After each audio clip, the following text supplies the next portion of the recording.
Aquellos que pensamos que la lucha de clases es el fundamento social, el modo de producción social, el contrato social es un pacto perverso.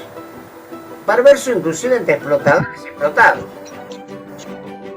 Es la diferencia entre lo revolucionario y la revolución y el reformismo, que atraviesa la historia no de la Argentina, sino del mundo, obviamente.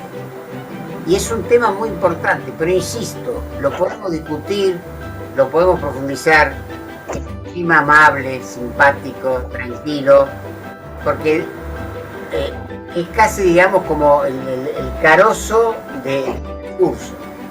La cultura represora es una forma de encubrir la lucha de clases. Y para algunos el Estado es la expresión jurídica de la clase dominante. Por eso cuando yo digo el Estado no somos todos, y si somos, algunos ganan mucho y otros no ganan nada, porque digamos, si yo soy el Estado, la verdad que patético, ¿no? El Estado. Entonces, bueno, ahí entramos en un tema importante, que también está incluido en estos tres ejes que yo hablaba del principio: el poder, la organización y el Estado. Ahora, lo que me parece sustantivo es que si nosotros consumimos cultura represora como si fuera la única forma de cultura posible, entramos en la pendiente de la resignación, la indiferencia, la tristeza y la alegría. Cosas que no a poco, y que se llama la depresión, como la enfermedad de la época. No es depresión, es un aplastamiento del deseo, que no es lo mismo que la depresión. O sea, no es que como le dije a un paciente una vez, no es que tenés no es que tenés depresión, te sobra represión. La depresión es una consecuencia de la represión de tu deseo. No sabes qué. Pero saltó también que te queda el profe. Sí, saltó también no te vas a afuera. Sí. ¿Qué pasa? Me siento como un programa de chimentos. No se entendió.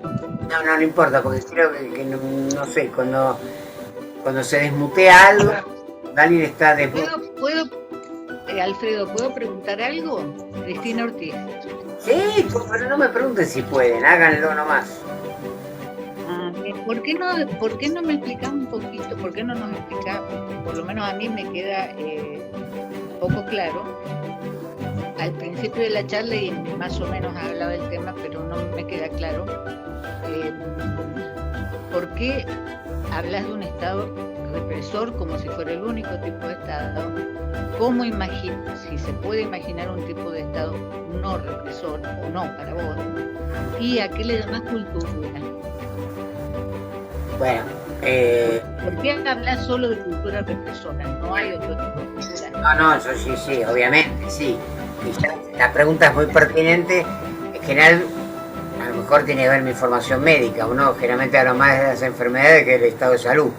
Pero justamente, a mí lo que me preocupa, yo creo que hay culturas represoras y culturas no represoras.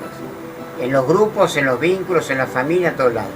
El tema de fondo, que tiene que ver con la pregunta sobre la falsedad, es cuando la cultura represora se presenta como no represora.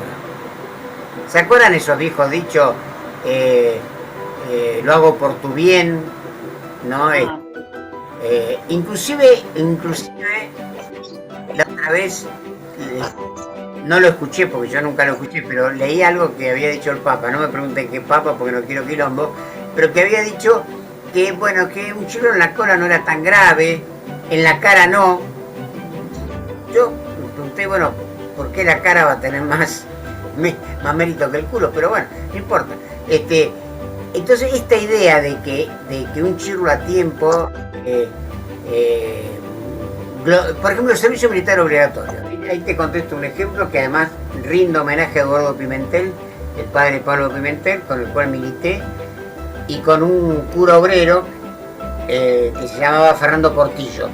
Comentó esto porque hay una reunión en la casa de Clelia, mujer de Jerónimo Podestá. Bueno, ¿a qué voy?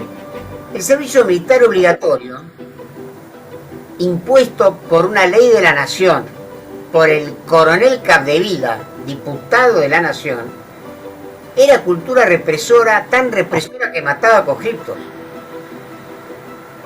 El último, pero no fue el único, Carrasco. Cuando yo entré al Fosmo, estaba Eudoro Palacio, que al hijo lo habían metido en un pozo, lo llenaron de patadas, las hormigas lo mordieron a mano poder y murió.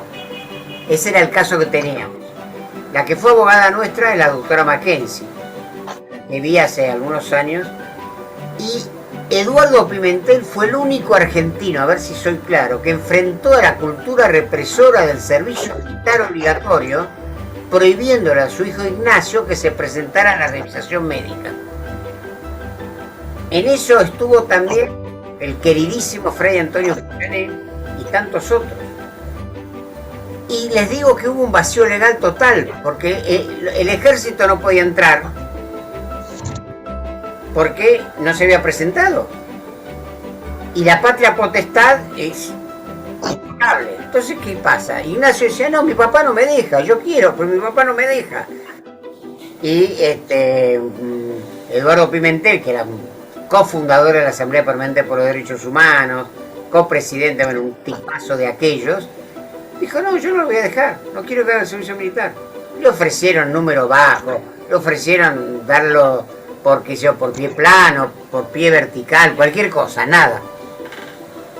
Terminó diluyéndose la causa y por supuesto no lo hizo. Pero fue el único. ¿Por qué? ¿Y dónde está Cristina? Se me perdió Cristina.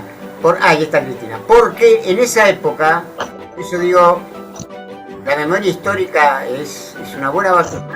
En esa época, muchos que pagaban para zafar, no me acuerdo cómo le decía Fernando Portillo, ya la palabra zafar es curiosa, decían que en el servicio militar se hacían hombres. ¿No recuerdan? ¿Para qué tipo de hombres se hacían? Mentirosos, ladrones, matones y demás. Por supuesto que todo eso se demolió con la guerra de las Malvinas, cuando mandaron a los pibes correntinos y de Misiones a cagarse de frío. Eso es cultura represora. Pero además, un detalle.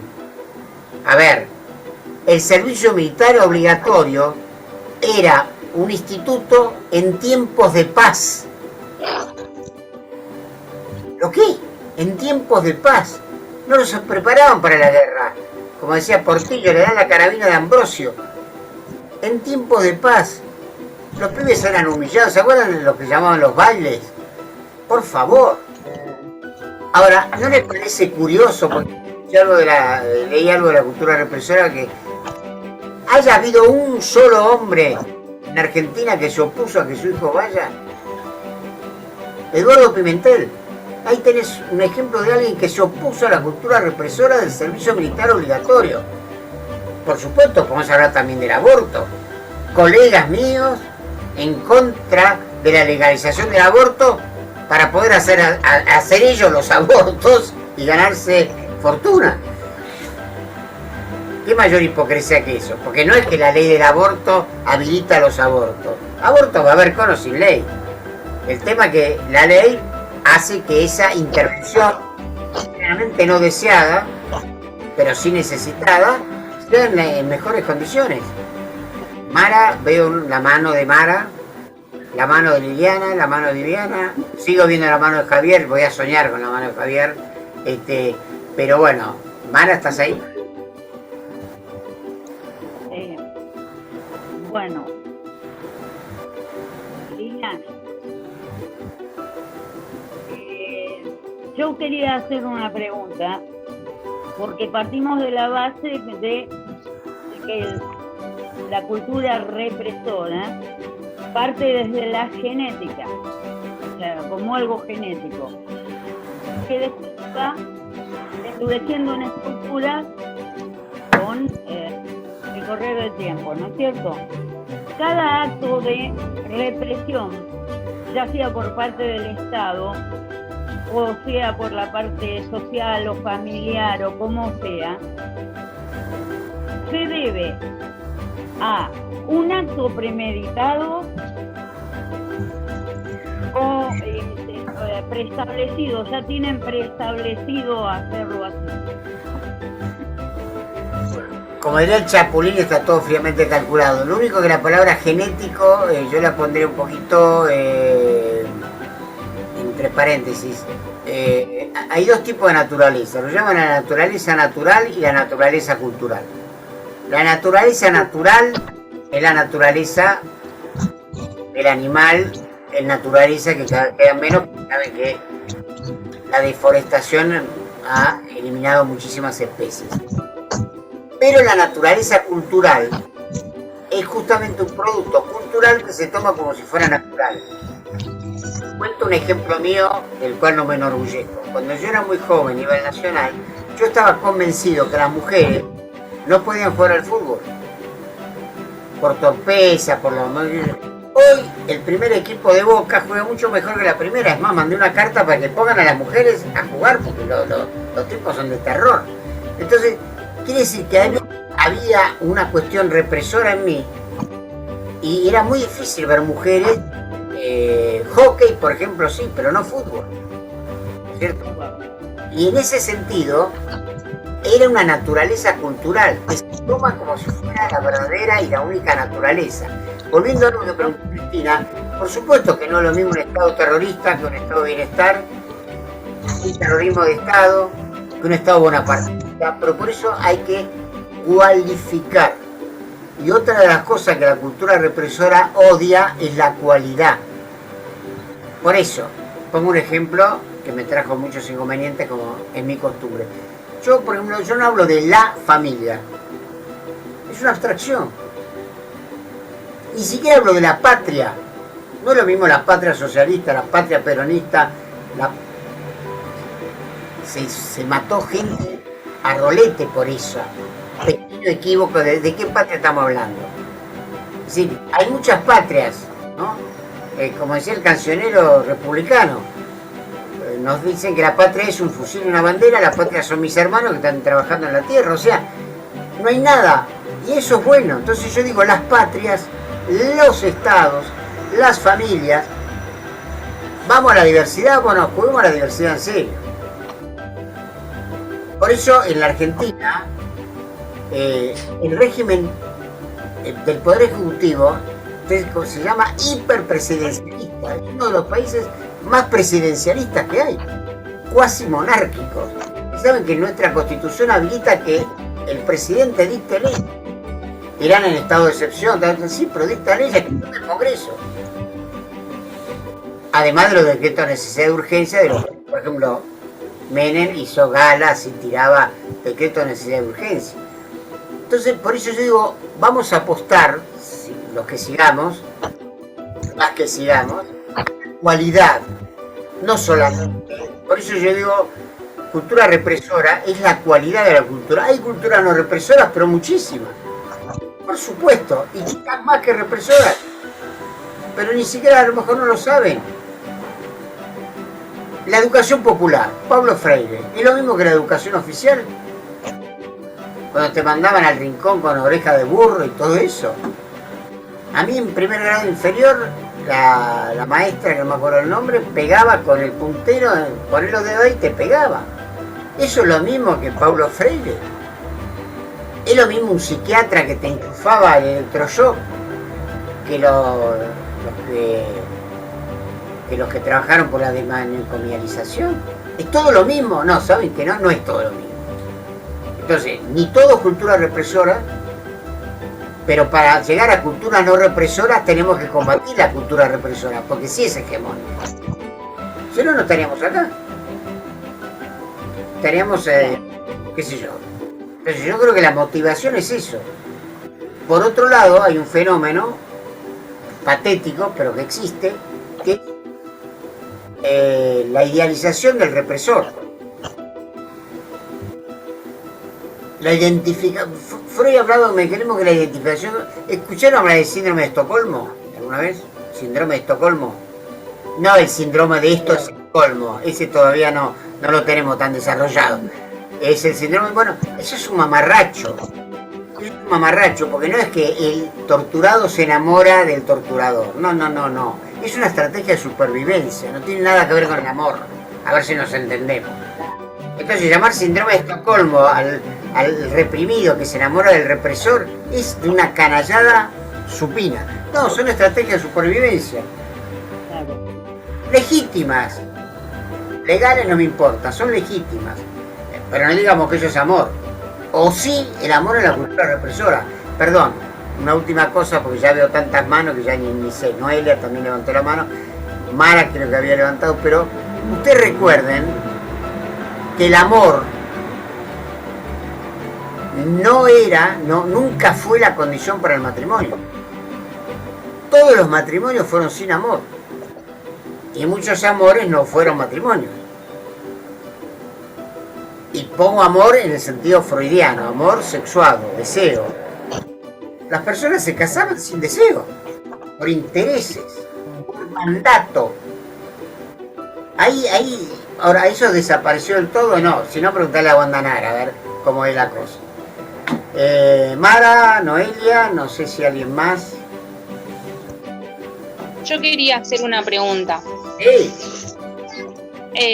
Si todo esto lo mamamos desde nuestro nacimiento, desde nuestra primera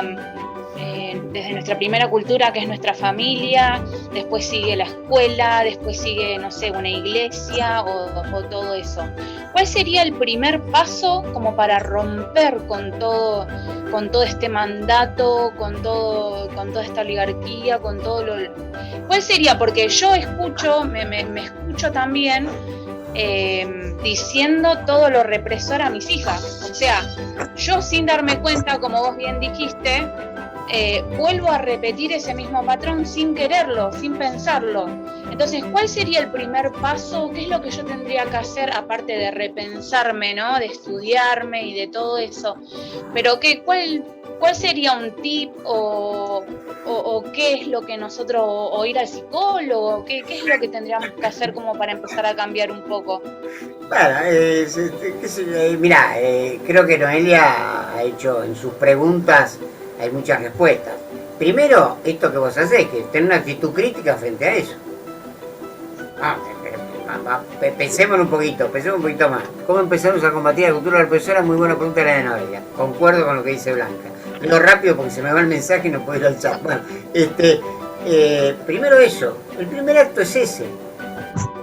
Indignación y salir de esta. Por ejemplo, pongo un ejemplo que va a lo que dice Noelia. Cuando empezó el primer cartonero, yo lo miraba y me angustiaba. Ahora muevo el auto, no acelero para pisarlo, por supuesto, pero punto y listo. Acá yo vivo en la zona sur de la capital, y un pibe pasa, el pibe tirado en la calle, ¿no? Así, con calor. Me da para un café, qué sé yo, pasé. Ni bola. De pronto me detuvo, como diría Silvio, una luz cegadora. Miré para todos lados, porque es una zona donde te descuidas o boleta, ¿viste? O sea, manoteé un billete, fui y se lo di. 100 pesos. Gracias, papá. No pude tolerar no darle algo.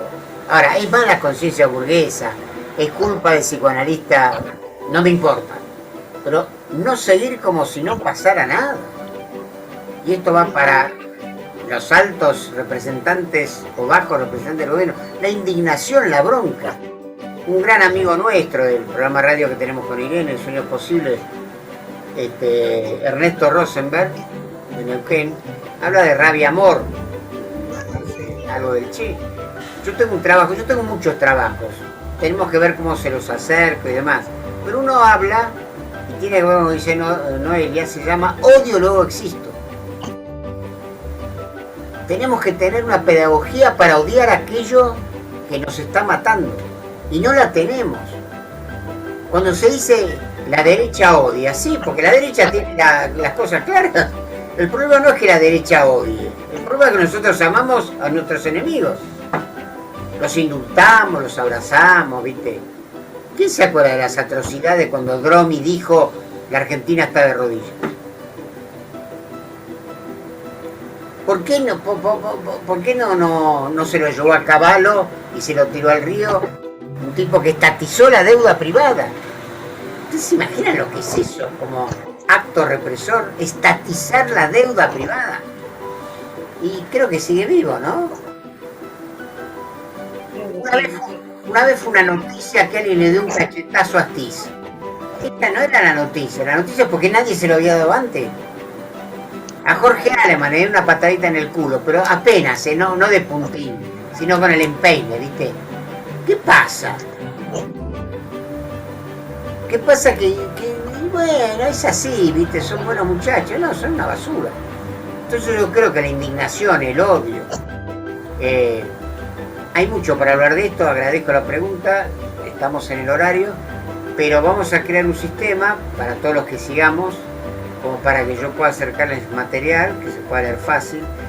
Yo le mandé a Laura Tafetani en PDF el último libro, que lamentablemente tiene algunos años ya, se llama Cultura represora de la queja al combate. Perdón, ese es el penúltimo.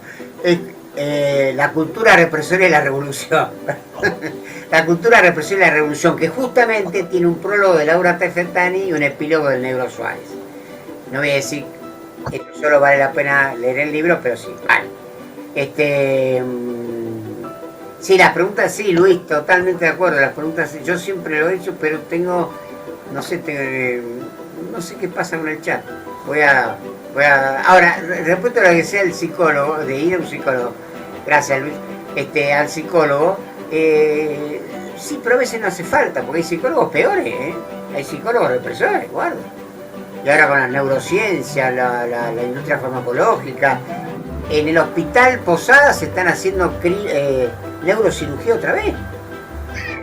No, yo como qué camino se puede, aparte, ¿no? Ya te digo, de la autocrítica que uno se tiene que hacer, escucharse, fijarse sus actitudes, sus pensamientos, qué es lo que consumimos en los medios también, aparte de toda la autocrítica, porque eso es una construcción muy personal también, el cambio de actitud y todo lo que conlleva, ¿no? Pero qué sé yo, si había algún tip o algo, no sé qué. Tip, yo tenía un paciente que me decía que yo era su sensei, así que en ese momento me dediqué, y me acuerdo una pareja que era maravilloso atenderlos, que en el dormitorio tenían un cuadrito con la foto mía, ¿no? Todas las noches me miraban para sentir cierta influencia. Pero bueno, lo que sí voy a pensar seriamente, además de esto que propone Luis del chat, que desde ya es bueno, a lo mejor si terminamos las reuniones de este curso, del curso puedan surgir algunas de las respuestas que plantea Noelia. Porque además son transgeneracionales.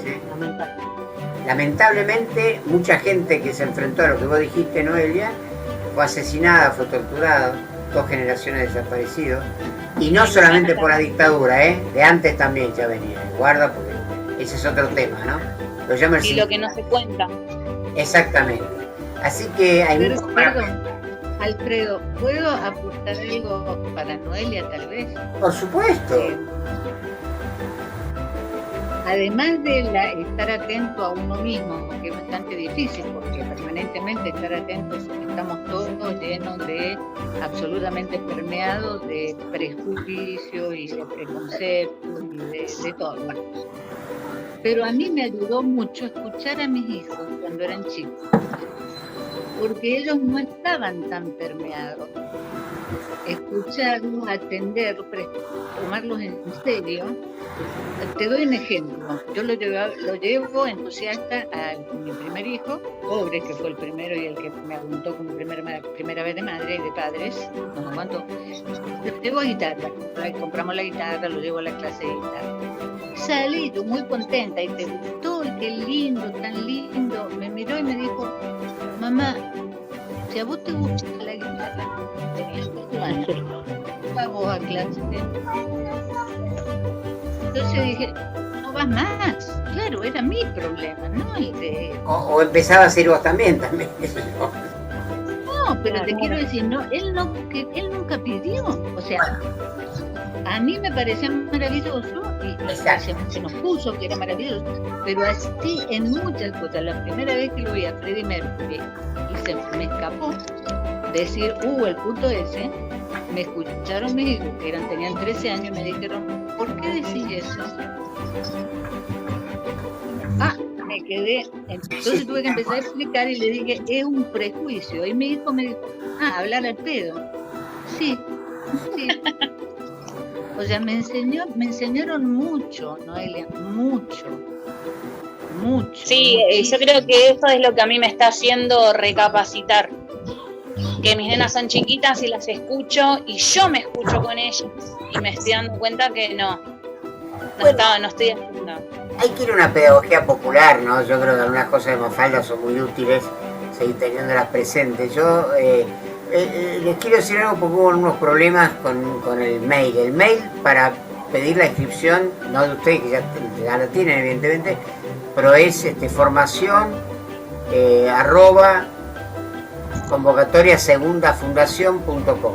No sé, algunos no le contestaron, les rebotó. Bueno, si quieren invitar más compañeras y compañeros, sería perfecto, sería muy bueno. Este Zoom sostiene 99 personas, somos 60, pero está la posibilidad de transmisión vía YouTube o demás, pero quedamos tranquilos.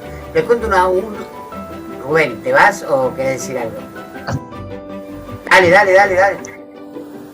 Sí. Bueno, ahí abrió el micrófono. Dale. Voy a tratar de volver a algo que usted dijo, compañero doctor. Usted hablaba de el Estado y el poder. Para mí son dos caminos diferentes. El Estado no siempre tiene el poder. El Estado tiene el poder represivo, pero el poder real es otro. Ese que no conocemos, que está escondido, lo que yo digo, identificar al enemigo. Y usted en un momento habló de la represión popular.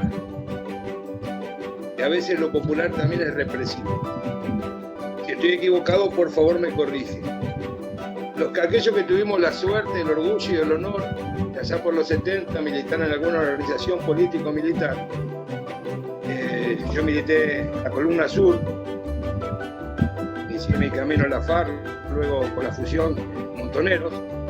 Me acuerdo que no necesitábamos el manejo de casas seguras, porque en aquellos barrios que en aquellos momentos se llamaban Villa de Emergencia, muchos compañeros de esos barrios nos daban la posibilidad de pasar un tiempito así cuando teníamos los Falcon Verdes muy cerca. Y al tiempo, el poder, no el Estado, el poder, logró que los mismos compañeros me decían, acá no se pueden resguardar. Y después, lamentablemente, nació esa tristemente célebre frase que decía, por algo habrá sido o algo habrán hecho. Entonces, la manera mía de interpretar las cosas es que no siempre nosotros tenemos la cabeza muy dispuesta a ver si estamos haciendo mal o estamos haciendo bien. A veces creemos que estamos haciendo un bien y estamos haciendo un mal. Digo, es una apreciación muy particular la mía. Los compañeros que me conocen de algunos otros chats y demás saben que yo soy un tipo muy nostálgico, que todavía creo en las utopías, pero siempre me manejé de esa forma y me fue mal porque recibí 3 atentados en época de la democracia. El último, la que hoy es vicepresidenta, dio la orden o hizo la vista gorda para que sucediera. Pero digo, el poder y el Estado no son lo mismo. Nosotros conocemos la represión del Estado, no conocemos la represión del poder.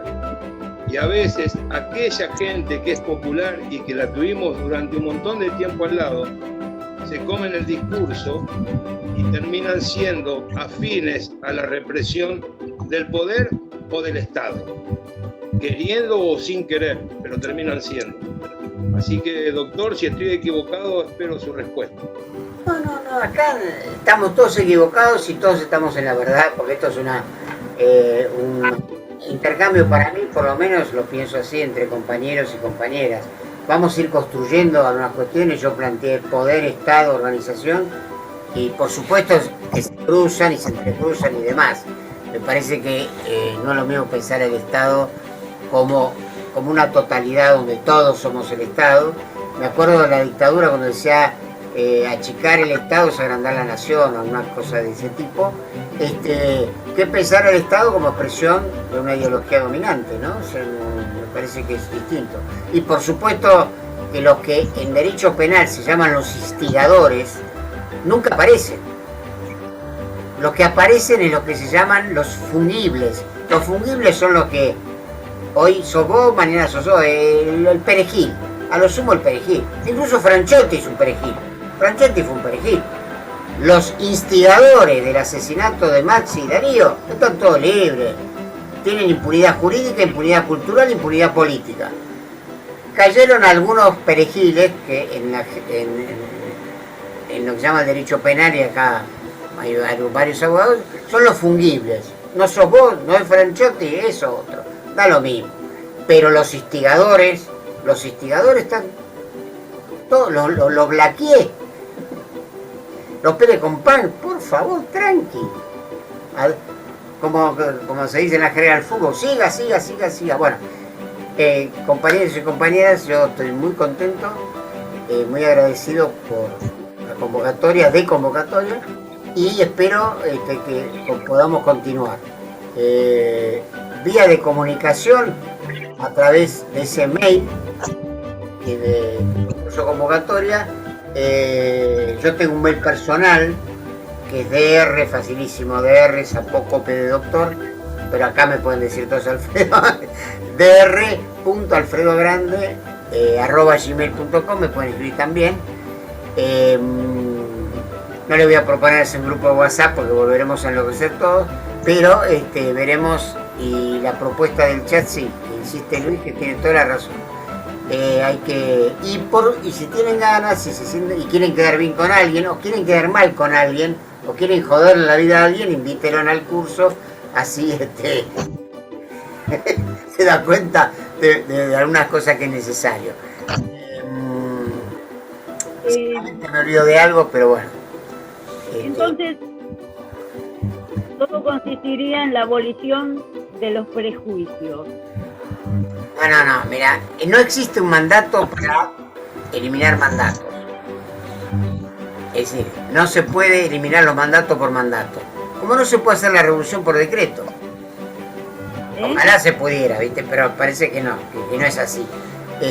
Pero Noelia planteó algo que, digamos, no hay pensamiento crítico sin autocrítica. Lo que hay que diferenciar es la autocrítica y el autorreproche. Y ahí es donde, si yo me doy cuenta, por ejemplo, lo que decía Cristina también, que me tira pata y me lleno de culpa, ahí perdí. La autocrítica y la culpa no van de la mano, al contrario, se enfrentan. Cuento esto y me callo hasta la semana que viene. Teniendo 10 años, mi hijo menor me dijo, escúchame, Alfredo, y yo sentí que me habían sacudido la cabeza, porque todas mis otras hijas me decían, papá, ¿qué sé yo? Digo, ¿cómo Alfredo? Y me dijo, 10 años tenía, ¿y cómo te llamas? Y Alfredo, y bueno. ¿Y vos cómo me decís? Me preguntó. Y me di cuenta que Jaque, ¿no? La próxima era Marte. Y yo te digo Fede. Y bueno, yo te digo papá, vos decime hijo. Se acabó la historia. Yo le decía hijo y él me decía papá. Como nunca le dije hijo, sino Fede, él me dice Alfredo, a veces me dice boludo y me dice cosas peores, pero bueno, eso es toda una especialización. Pero quiero decir, tomar eso, que creo que es lo que señaló Cristina, hay que escuchar es lo que plantea muchas veces Freire y tantos otros, escuchar lo que te dicen, escuchar. Porque dicen cosas, bueno, eso se llama didáctica de los emergentes, que es algo que pretendemos sostener en este hermoso grupo que en este momento termina. Agradecemos la presencia, nos encontramos, inviten gente si tienen ganas, autoinvítense en ustedes nuevamente, y el mail de convocatoria sigue abierto para cualquier inquietud. Buenas tardes, no les puedo decir feliz pandemia, pero bueno, vacúnense, cuídense, usen barbijo y hagan lo que quieran y sean felices. Hasta la próxima.